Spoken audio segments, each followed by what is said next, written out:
amazing Silent Hill Unreal 4 tribute. And with that, I'm going to turn this over and let him take over, and he's got some awesome stuff to tell you guys today. Well, thank you, Jonathan.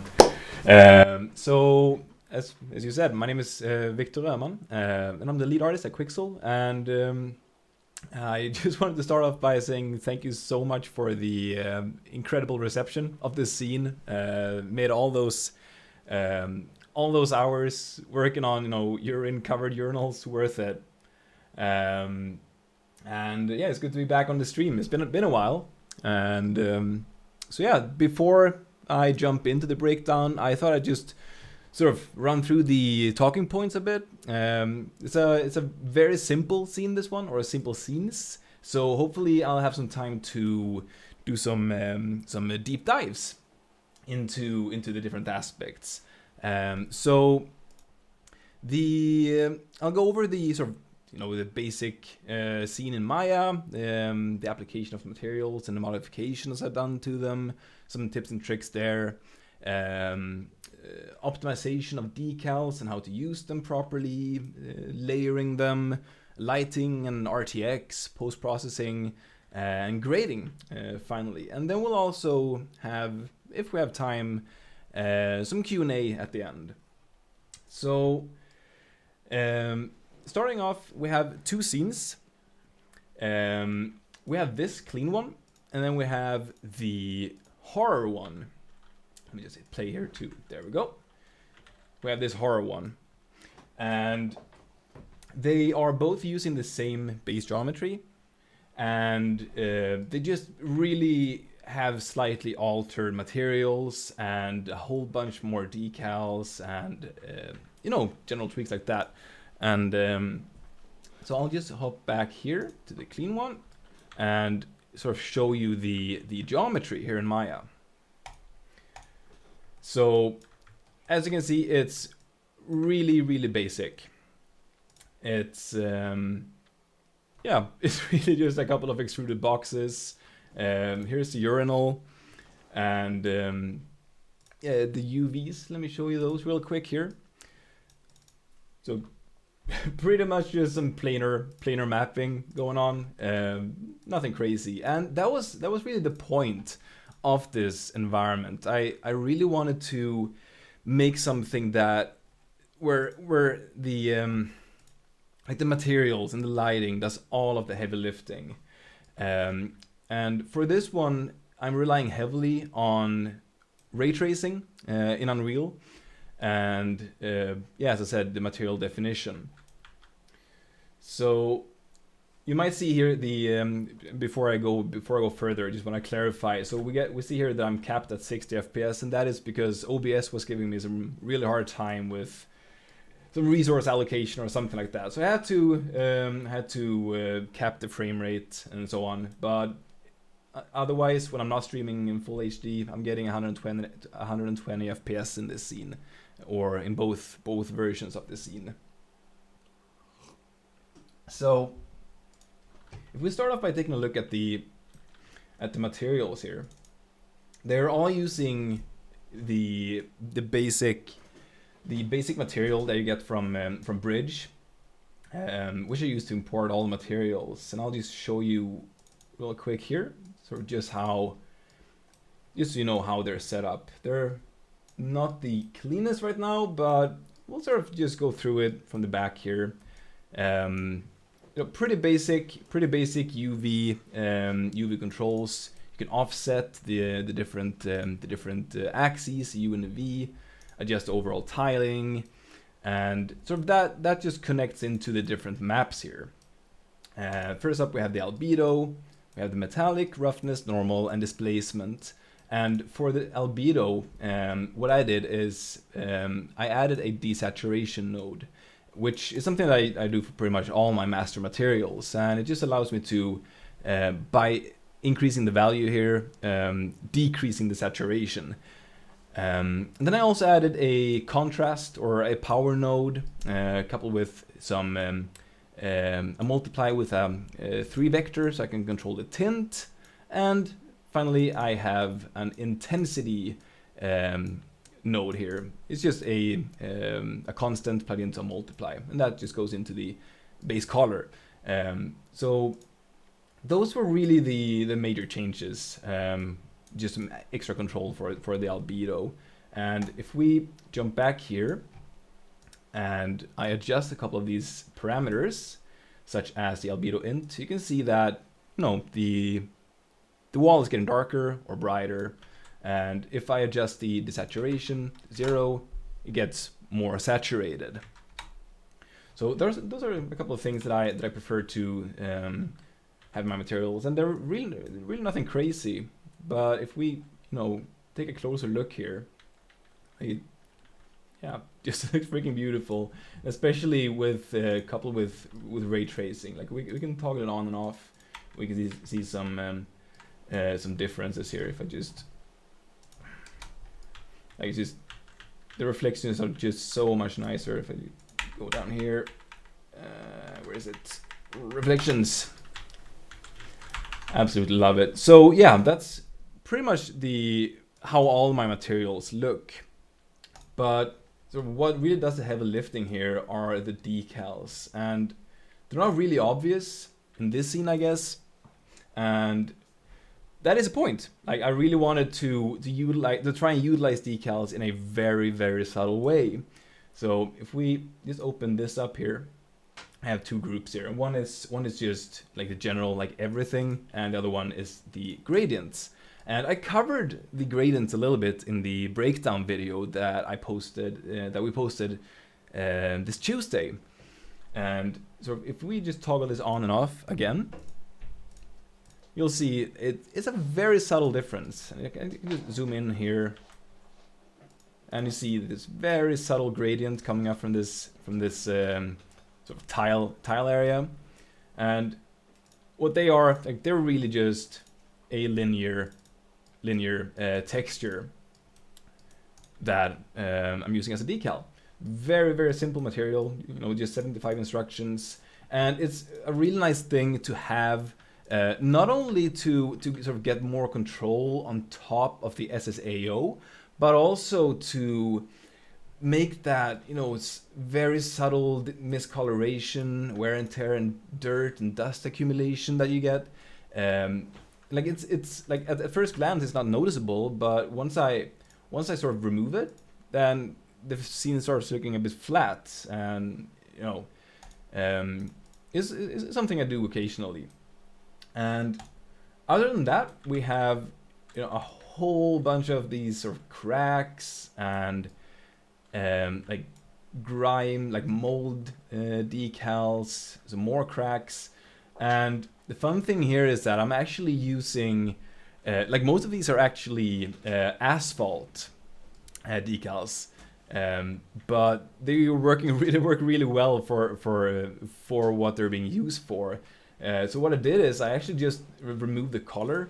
I think I desaturated it. I increased the intensity and sort of just matched it to the color here.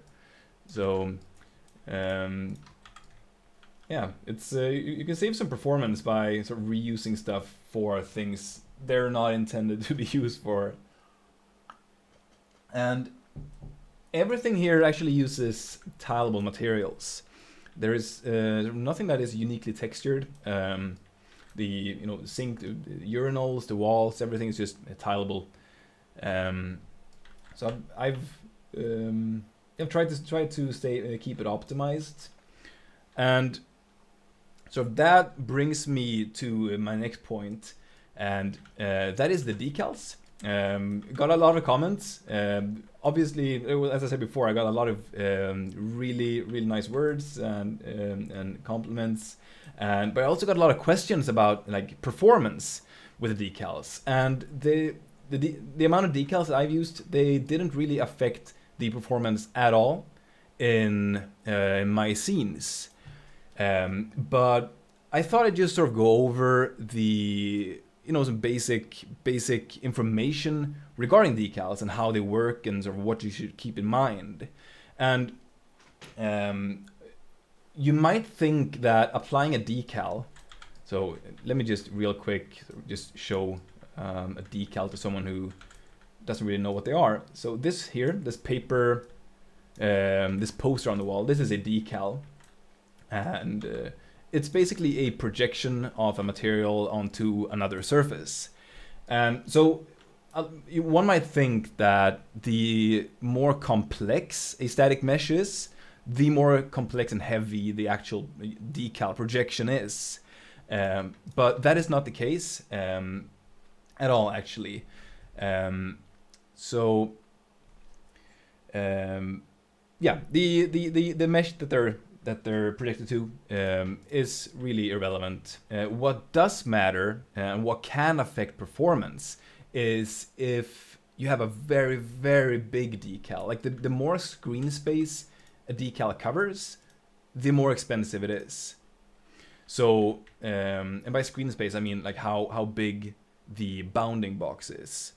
And what also affects the performance is how expensive the actual material is. So I have a couple of different materials, but we can see here I have 84 instructions, which is not bad at all. We can check out the decal master material. So it's pretty much the same thing as the standard surface material that I showed you before. So each decal is actually not very expensive at all, and each decal is taking up pretty limited screen space. So as long as you sort of keep those things in mind, you should be good, and your scene should run. And then obviously, like you probably don't want to go this intense with decals and this sort of dense with decals if you have an open world or something. But for more enclosed areas like this and hallways and rooms, I would say it's perfectly fine. Let me just open up the horror version here. Don't save. And there we go. So as you can see here, sorry, did you say something, Jonathan? Yeah, I wanted to pop in and maybe add a little bit to what you were saying with the decals. One of the things I do with our scan library when it comes to setting up materials is I actually like to add some what I would consider Photoshop-like controls to the opacity map. Because sometimes there's additional details that you might want to push in those cracks that make them even more apparent. And if you run, I know it might be hard to visualize, but if you run a multiply node with a power node and then run two constant vectors attached to that, you can actually and plug that in with the alpha. You can actually control how much contrast the alpha has, which can make some of these decals even more apparent and make them even more strong. Yeah, absolutely. And yes, so let me just jump into the camera here. There we go. So as you can see here, there are a little bit more decals in this one, and the scene is running just as well, getting the same 60 capped FPS and 120 when uncapped. But in this version, I'm utilizing the decals in a very different way. I'm stacking a whole bunch of decals on top of each other. I'm using them sort of in a much more aggressive manner, and like this is really where the usage of decals was fun. Like just going nuts with blood spatter and broken tiles like this. And it's funny, like we've had these blood decals for ages, but I've never really had the chance, to just go nuts and spray blood everywhere. So that was a lot of fun. Finally getting to use those. So and that actually also brings. I'm good at segueing today, I'm noticing. But so the next thing I want to talk about was sort of detail layering and using multiple decals on top of each other.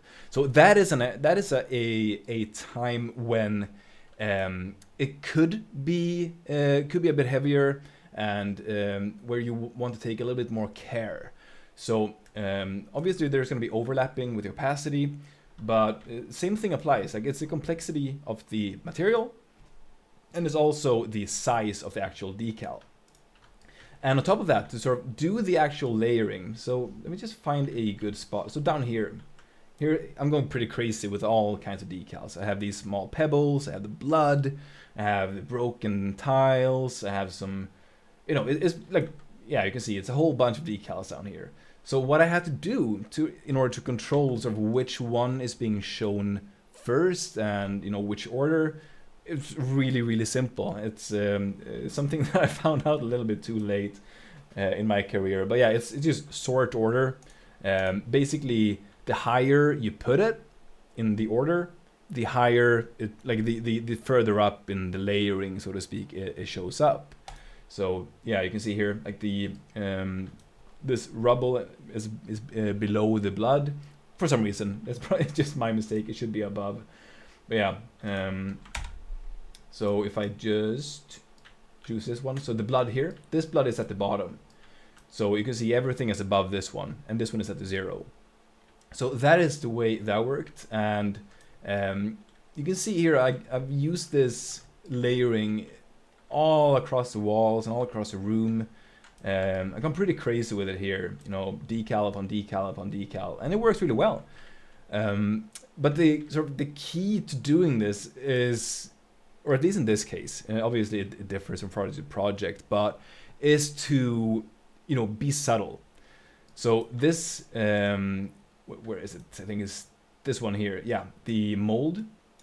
So this one is actually very, very strong, but what I did is I just lowered the opacity, and then I put another decal on top of that, and then I put this repaired plaster on top of that.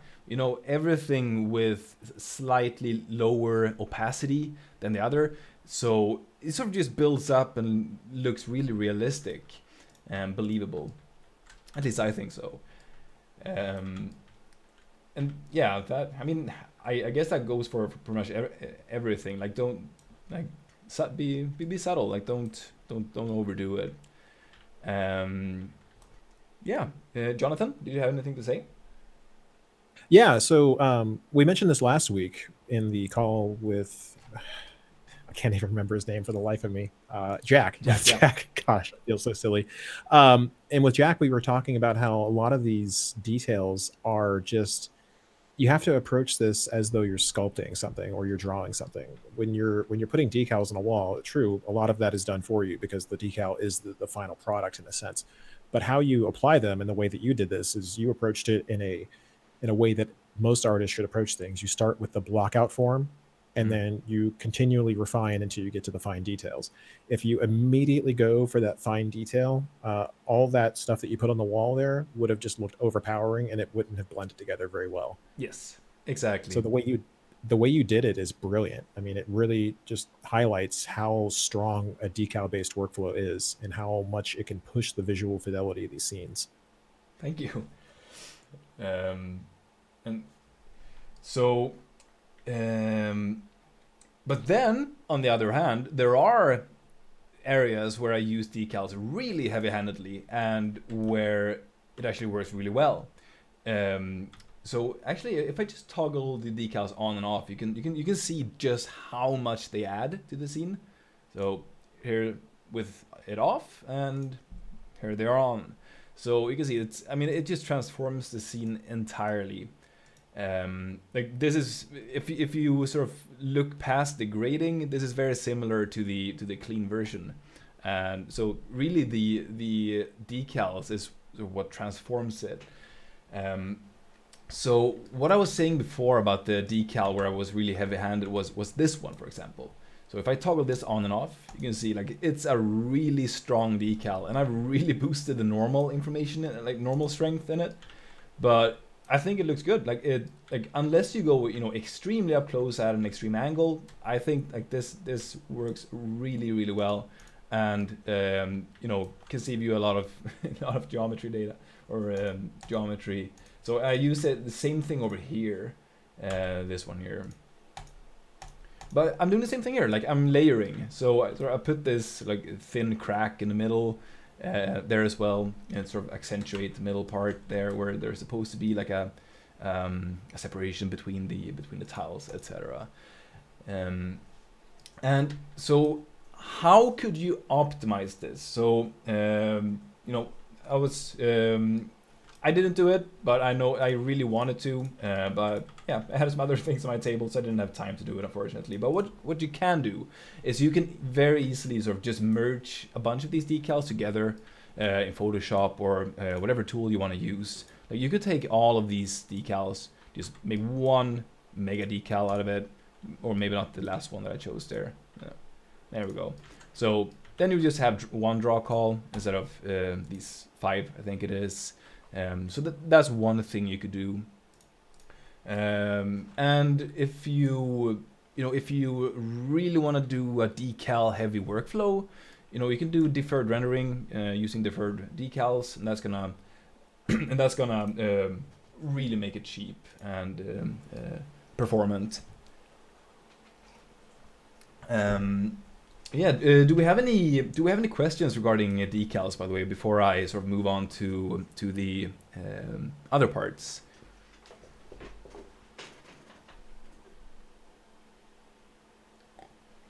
I think you're muted, Jonathan. That's actually a good point. I have to make sure I don't interrupt you. As I was saying, there's always questions, and one of the good ones that we just got was in regards to mesh decals. Hambo would like to know if there's any chance that you could potentially discuss the usage of mesh decals. So, for example, getting decals to go around corners of pillars, corners of buildings, making concrete look as though it's been kind of damaged and destroyed on certain edges, things of that nature. Yes, so I have very limited experience using mesh decals, to be honest. I mainly use trim sheets in a similar fashion and regular decals. But if you, Jonathan, have any experience with it, please chime in and enlighten us both. Oh yes, put me on the spot, why don't you? Do I have experience with mesh decals? Yes, I actually do to an extent. And some of that's been done using our scans, because you can actually turn them into mesh decals if you take the decals and use them as in that particular manner. It just takes a little bit of finagling. You need to worry about averaging normal directions so that the normals of the mesh don't interfere with the normals of the actual decal itself. Things of that particular, you have to just think of that when you're working. It can be tough to get them to work sometimes, because a lot of the decals that we make are more for simply applying, not so much for kind of chopping up. But with anything that you work with, if you're willing to put in the time to understand how to create what it is that you're looking for, then you can really do anything you want. So this isn't really my stream. I don't want to take over for you. So by all means, continue. Well, thank you very much. I am enlightened. So, yes, and I actually realized I sort of skipped over something that I wanted to show real quick, and that was regarding the materials and the decals. So, one thing that really helped convert this from clean to horror-based, other than the decals and doing some tweaks to the materials, is the tile material here. So all the other materials in the scene are the exact same thing, except with some contrast and intensity tweaks. Like on this wall, I sort of made this a little bit darker. So yeah, the tiles material. What I did there, I just took the exact same tiles into Mixer, and I sort of made it look more broken and have sort of tiles falling off, and made it, added some nasty edge grime and stuff like that. So it was a lot of fun to use a mixer like this, like sort of marrying scan data with proceduralism. So really, all I did here is I combined this tile grout. I'm not sure how to explain it, together with these tiles. And what I then did is I drive the height of these tiles using a base layer here, which has some jittering, both brightness and gradient, and also some cutout. And the cutout here, the jitter, is what actually sort of drives the how many tiles has fallen off. So if I adjust a random seed, you can see, it's just randomly removing these tiles. We can just check out the mask here, so you can see what's going on. And I can also adjust the amount to control how many. Now they're like, it's just grout, and now it's all tiles. So yeah, it was a really fun fun way of using the mixer. As if you've seen my art, you've probably seen I I like to do some pretty crazy stuff in Mixer. So doing something more down to earth was really fun, and it's actually something that I've used in other projects after this. So it was a really useful workflow to use. So yeah, that was yeah. Before I close the Mixer down, do we have any questions regarding the Mixer? Anything they want me to show here? Not currently, but I do want to say that I think it's really neat that you've managed to make the way these masks are working. Like you've married the scan data that we have with the procedural parts of the mixer stack, which is great, because sometimes when you're working procedurally, it can be very obvious that you're doing that. Like those squares when you're popping them out and it looks like a hellish Rubik's cube. It's great that you like, I think that you actually used what was it, Rapta base, to kind of get it to mask the that procedural nature of those particular tiles. Would I be correct there? I didn't hear the last part. What did you say there? So to mask the procedural shapes, like to get rid of some of that like harsh edging on the squares, my guess is that you were using Rapta base on the upper tile layer. Would I be correct? No, I actually used a bevel on the base layer here. So if we just check this layer out, you can see it's sort of smoothed out. And that is the actual mask. So I just adjusted the bevel here, very subtly. Cool. Now we got a chocolate bar. Yeah. So yeah, that's how I made that. So I will. Oh, we're already halfway through the stream, so I gotta speed things up here. So where were I? Right. So I want to talk about the lighting and ray tracing, or RTX. So as I said, the main thing I wanted to do with this scene was to really make something that was, extremely quick to model out, because I much prefer working with textures and composition, and modeling sort of, it takes a long time, and it sort of prevents me from seeing the final picture. So I wanted to get there really quickly, so I made a super simple scene, and I just wanted the lighting and the materials to do the heavy lifting. So obviously ray tracing was something that I wanted to use. So I'll just jump over to the clean version here, which more heavily relies upon that. And once again, I had to turn the ray tracing down because of some issues with OBS, causing OBS to stutter. So if that is the sort of dots or sort of flickering you see in the corner here. But yeah, that's because I've really reduced the sort of sample count. But so the cool thing about this one is that it's really just being driven by two rectangular lights. So there's, it could be driven by one really, but I sort of wanted this light around corner to sort of draw the eye in. But yeah, I'm using two rectangular lights. That's it. And ray tracing does, takes care of the rest. So if we go ahead and turn that off, actually, if we can just turn ray tracing on and off, you can sort of see what's going on. So now it's off, and now it's on. So I'm not sure how well it's being picked up on the stream, but it's pretty noticeable here, and especially in the darker places. Like we can check out the roof up here. If I turn that off, you can see like the roof is just dark. Like it's a pretty dark material, but well, it's not dark, but it's like it's completely unlit. But once I turn on the global illumination, like the light from the room sort of just bounces up and illuminates it. And excuse me. So it just made everything easier, and it sort of just like the shadows became a lot more smooth, like they very realistic. So if I go into the lights here and if I search for ray tracing, we can turn on and off the ray trace shadow, so you can see sort of just how much difference it makes. So if I can find a good angle here. So not only does it properly sort of diffuse the shadows, but it also makes sure like that you don't get any light bleed, like light coming through the side of the behind meshes and stuff like that. So it really does a lot of work for you, and it just makes it look a bit nicer. So in this urinal here, you can see we got some light shining through from back here.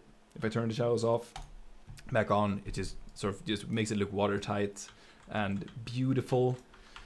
If you can call a urinal beautiful. And then on top of the lighting, so since we're in a bathroom, like one of the reasons, you know, why we went for a bathroom was because the lighting, which would lend itself very well to ray tracing, and also because there's a lot of reflective materials.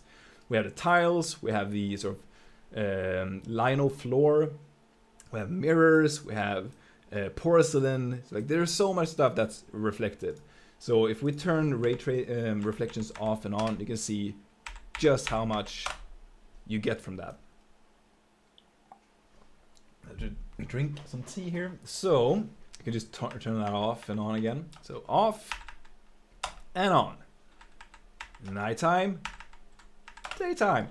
So yeah. Yeah, okay. So just wanted to do the sort of comparison in the horror version again. Play. Set it. There we go. So in this one, I'm not using global illumination, but instead I am using reflections, and the reflections are doing just as much in this scene as it did in the other one. It just sort of, it's kind of hard to explain, but you just get so much for free. Like, it just grounds everything and connects everything that's reflective. And like the more bounces your computer or target hardware can afford, the better, obviously, because you know you can have like mirrors mirroring mirrors, you know, infinitely if you have the computing power. And like, it's subtle, but like if you do the on and off comparison that you see so often online, like it's you really can't tell when it's like side by side. So if I go back again to the clean one here, and so yes, regarding the global illumination and lighting, so the interesting thing here is that not only sort of does the light propagate nicely and evenly across the scene, but it also, you know, samples colors that are on the wall. So this scene doesn't demonstrate that very well, but let's say I guess I could demonstrate it. You know, it would be funny if my demonstration doesn't work just because I'm in a stream now. If I'm wrong, but we'll see. But yeah, if I adjust the sort of redness, yeah, we're getting bounces, like red bounces up here in the ceiling from the light. So yeah, that was sort of how I lit the clean version. If I go back into the horror version here, I'll just sort of quickly go over how I set that up, since I'm not using ray tracing here. So you can see here I have a couple more rectangular lights and also a couple spotlights. And the part of the reason why I have more lights is because I'm actually sort of covering more ground here. So for the ArtStation pose and the promotional material for it, I needed more angles than just the hero shot, you know, for the transformation. I needed a shot here, looking back into the bathroom, also one here, looking into this really nasty corner. So I needed some more lights. Like, I needed lights behind, and I also needed lights, like more sort of defined light here. And so we can just sort of toggle the lights on and off, I guess, like the spotlights, sort of just see how I went about lighting it. So if I turn these off, and we got the rectangular light here. So this one I'm really more using like an ambient light. Whereas in the previous one, this was like the key light. This was what really lit the entire thing, like the main focal point light and all that. Whereas now it's a little bit more subtle. And instead, I'm using a spotlight. And the reason for doing that is, yeah, it's pretty obvious. Like I really wanted that contrast. I really wanted to, pull the focus towards this area here, which is, yeah, it really is the, focal point. So yeah, it was just easier to work with a spotlight than a rectangular light there. And then the second thing I added, let me just double check which one that is. That is, where are you? Oh, there you go. Which is actually not doing anything. Interesting. Right, so let's move on to the next one, which is behind the corner here. So this one, I'm actually, so sorry if I'm confusing you, but this one I'm actually using as the actual light for the fluorescent light here.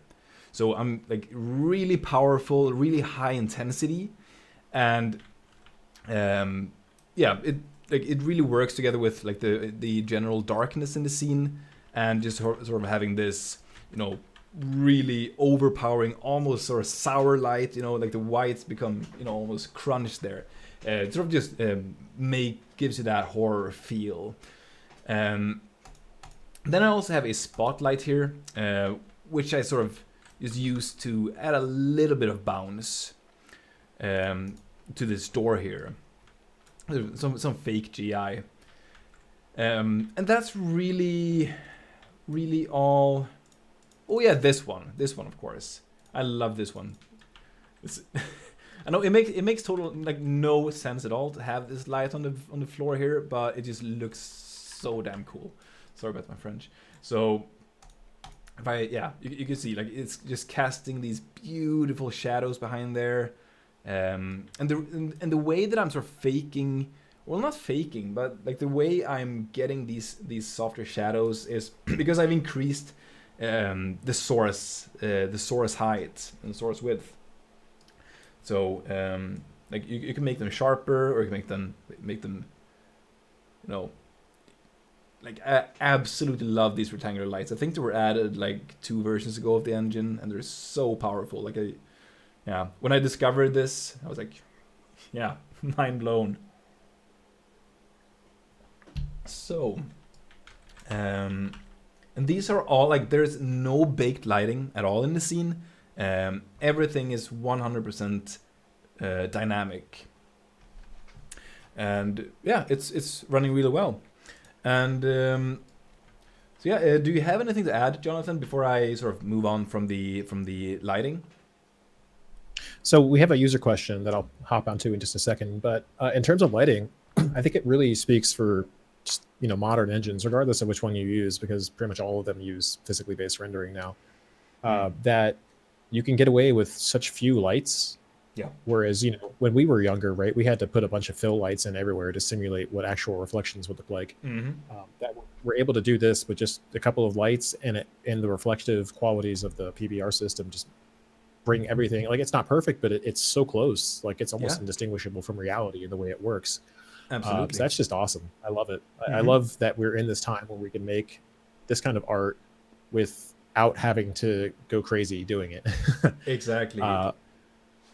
And that being said, we had a question regarding, let's see, the chat is scrolling so quick, it's kind of hard to keep up with it. Music to my ears. It was IES profiles. One of the users would like to know if you actually use any IES profiles in these lights. I do not, and I actually totally forgot about that, and I'm sort of beating myself up over that right now. That's a really good idea, and I'm stupid for not doing that. That's so for those out there who don't know what IES profiles are, it's really like the shape of a light source. Every single light source out there, be they light bulbs or spotlights or halogens or xenon lights, like they have their own sort of profile, like they're the way they look. And like it's They can be used for, like, in some cases it's just because of the way they're manufactured. In some cases it's by design. And what you can do is you can actually download most of those profiles either from the developers themselves, or manufacturers, I mean, or from sites that sort of collect that stuff, and you can just plug that into your lights.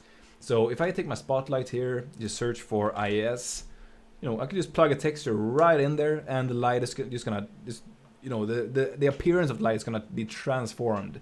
And you can even get the actual IES intensity derived from, like, the same intensity as it is in the real world. So, if you really want to create something hyper realistic using artificial lights, plug an IES profile in there, use IES intensity, and there you go.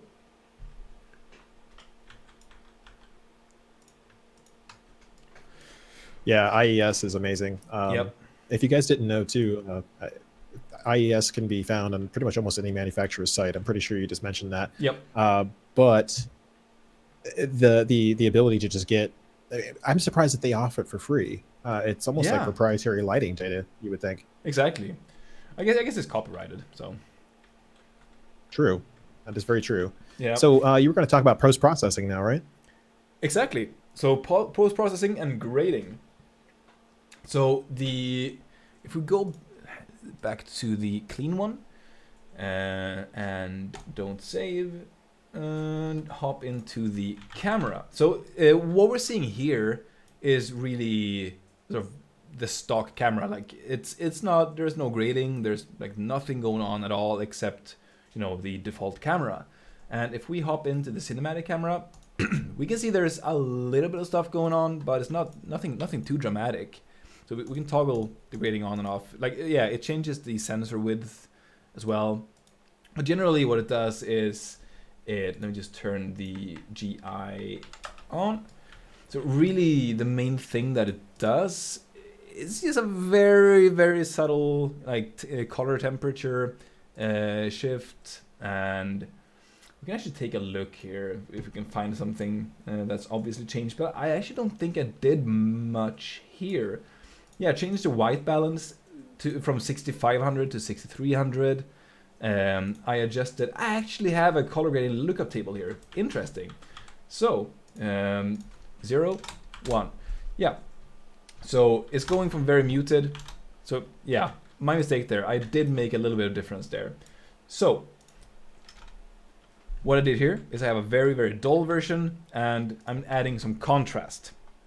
Right, now it's coming back to me. I added some contrast, I adjusted the color temperature, and sort of I was going for that, sort of 80s communal restroom. Those, like, the kind of restrooms that are, really well maintained, but they're still sort of yucky. Like, you don't want to really go in there because so many people use them, and it's like, yeah.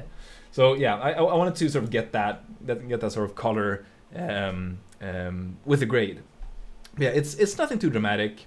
Mainly just a contrast or curve adjustment, some slight color tweaks. Whereas in the or actually, no, there's nothing more I want to cover here. So the interesting stuff comes in the horror version. Hit play. There we go. So so we have two parts to cover here. So we both have the camera, in which I do a couple things, and we have the post-process volume. So if we go in, excuse me, a bit of a cold. So if we turn off the post-processing, you can see, like, this is a transformation. This is a really powerful grade here. So what's going on here? So yeah, I have a whole bunch of grading, like a lookup table grading, and I'm also doing, sort of in-engine tinting. Yeah, I mean, they're like, mainly it's contrast, like brightness contrast, and I'm getting a bird whispering in my ear that we're sort of running out of time, so I'm gonna really keep this short. But so, like, the key things here, like the key things to grade something, horror-y is, contrast. like bright spot, like bright focal points where you want to guide the eye, like that goes for everything, and like high contrast and like sickly colors, yellows and green, brown, like some tints of purple or teal, like those sort of colors. Certain versions of those colors really work well.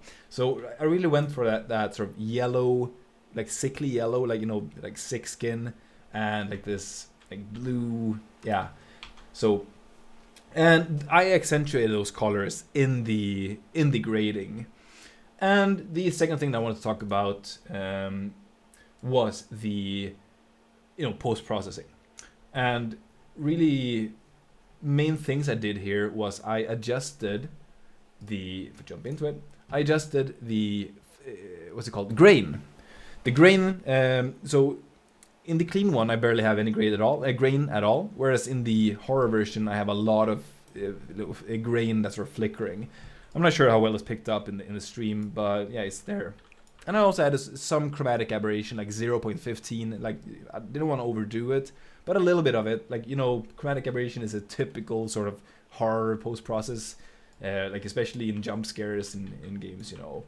So yes, that was just about the basics. So now some Q&A, Jonathan.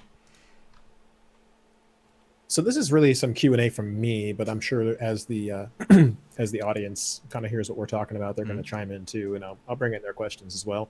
I know you like to work on games and bring them to a better visual fidelity. Like you started with Counter-Strike, from what I recall recently. I'm sure you've done stuff before. And then now you're working on Silent Hill. What really gives you the inspiration to do stuff like this? Like maybe in a way that we can have the audience relate to it. So the reason why I'm making, love sort of doing remakes or fan art, I mean, it's a pretty common thing. I don't know why it's common, but I assume it's for the same reason as I like to do it. And it's just, like games is really what sort of got me into the, 3D industry or 3D sort of career. Like I love games, I love the environment, and I always was like, how does it work? Like for me, it was just like they were just magically popping out of Japan. Like I had no idea how they were being made. So like they always had this sort of magical, like almost unreal, like like a magical thing.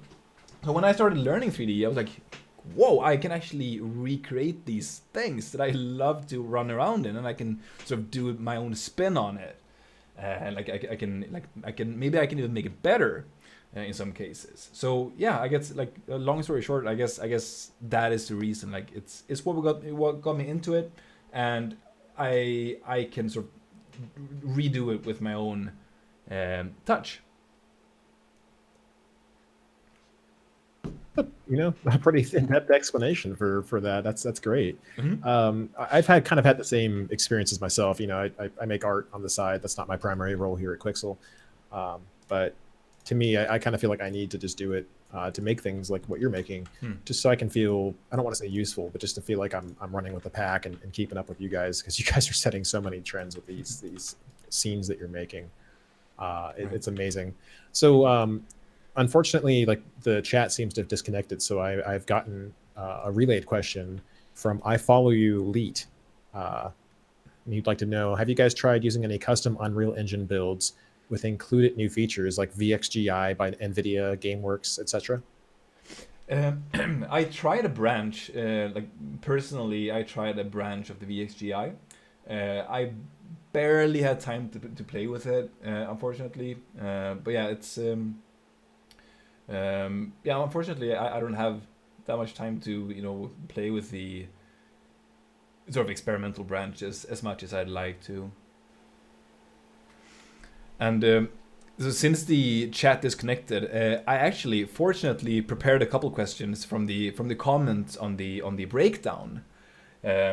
So I have 3 of them here, and the first one was ask me how like if I can make a video on how I rendered the video, like how I made the actual fly through.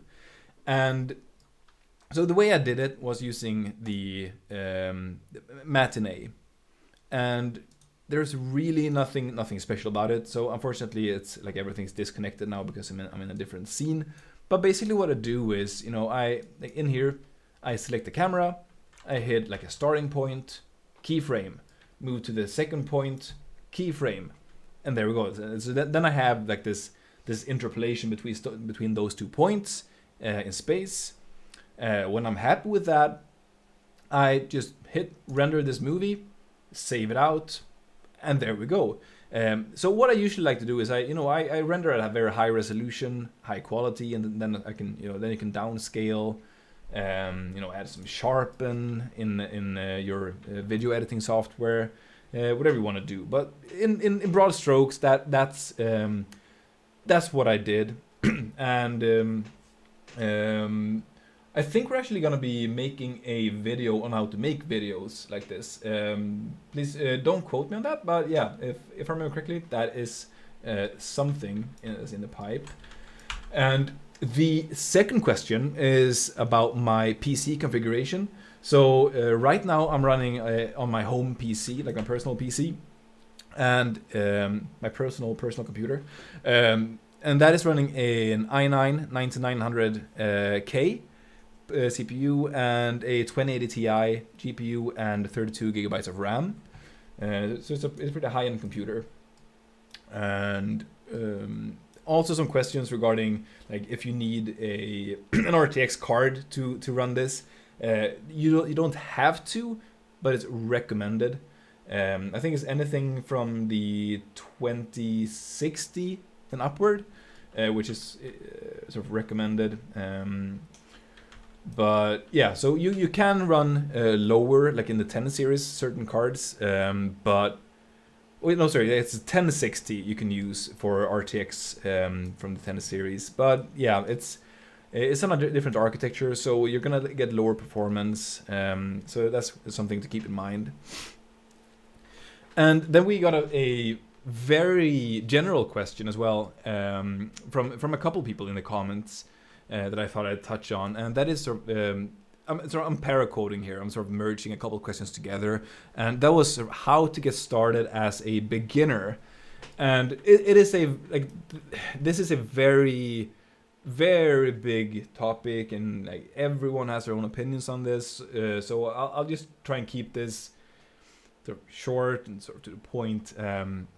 And basically.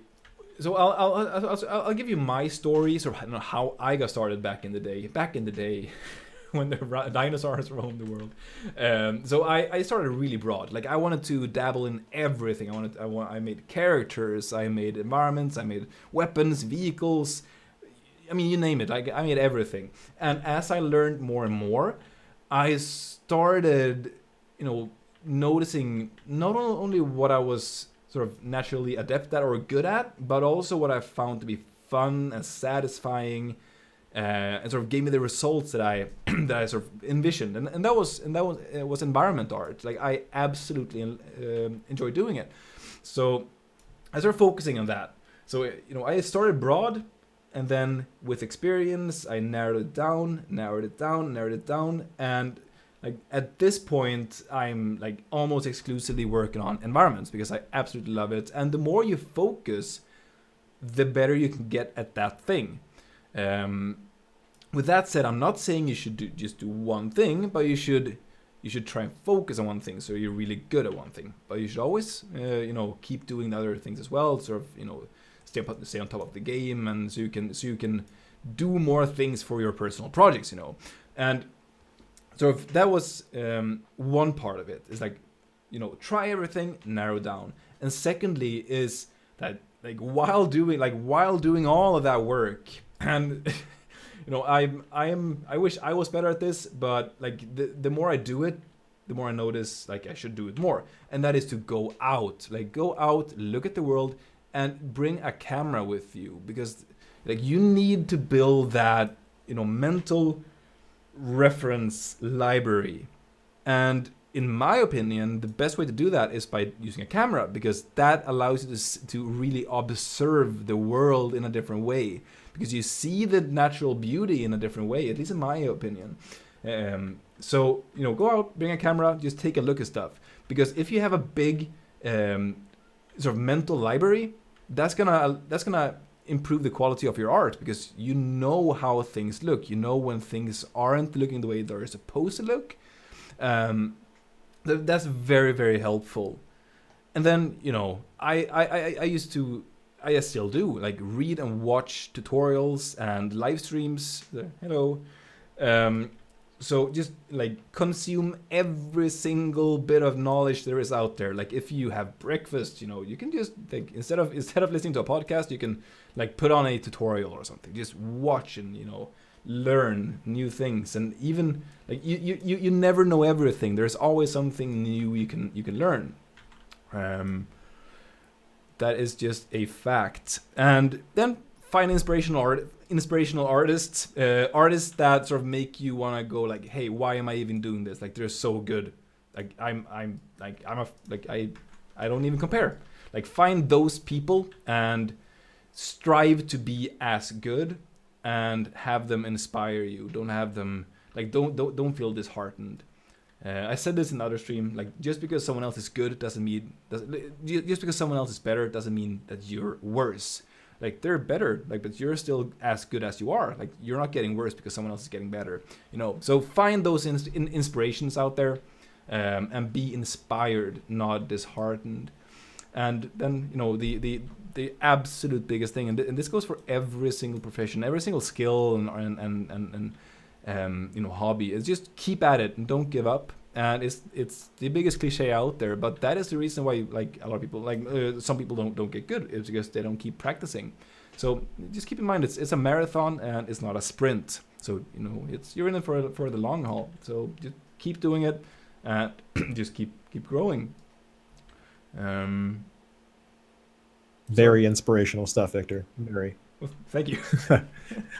I have to echo on some of those points too when it comes to not giving up. If I gave up when I first started working in 3D, back when I got into working on game mods back in 2002, I wouldn't be here right now. Trust me, you don't even want to know how horrible my first works were. Everything is an iterative process. Everything, you start from scratch somewhere. You're not as smart as you are now when you were a baby, right? Exactly. You had to build up to that point. When I first opened 3D Studio Max, I made an entire game map from one perspective because I didn't realize I could rotate the camera. That's how bad I was. Yeah, listen to him laugh at me, but it's true. It's absolutely true. It's the most ridiculous thing I've ever said on stream, but it is absolutely true. I mean, well, maybe aside from the time I forgot Jack's name. Sorry, Jack, don't kill me, please. But, you know, it's absolutely true that you have to start from somewhere. You have to build up. And if you just give up when you're in that phase of learning, then you're never going to improve. You're never going to get better. And it's not just 3D art. It's anything in life. You can't just give up on doing what you love doing because you're struggling with it. The struggle is part of the process. The struggle is part of what defines you as a person. Yep. If you reach and meet that challenge and improve yourself, you're really going to be happy with the end results because you're doing so much for you to improve you. Yep. And it's also not about other artists. Oh, go ahead. Sorry, I didn't mean to cut you off. Oh no, it's fine. But yeah, I just wanted to say that, like, and the more you sort of stick with it, and the more you learn, like it's an exponential curve. Like the more you know, the more it's easier to learn, and the more you learn, the easier it is to learn. So it just, you know, snowballs, or reverse snowball. I don't know what that's called. But yeah, I mean, it's like the more knowledge you have, the easier it is to gain more knowledge and skills. So yeah, I guess that was the last thing I wanted to say about that for this stream. And yeah. Well, that's great. And with a minute remaining, I wanted to go ahead and chime in and let you guys know that there's some pretty cool stuff coming in the coming weeks here for the Megascans library. I don't want to get into the specifics because some things are still going to change or maybe subject to change, but you guys are really going to love what you're going to see. I absolutely guarantee it, at the risk of sounding like the guy from Men's Warehouse. So that being said, keep an eye out on the Megascans library. When it's all ready to go, we'll let you guys know with an email. It is, as always, fantastic to have you here with us.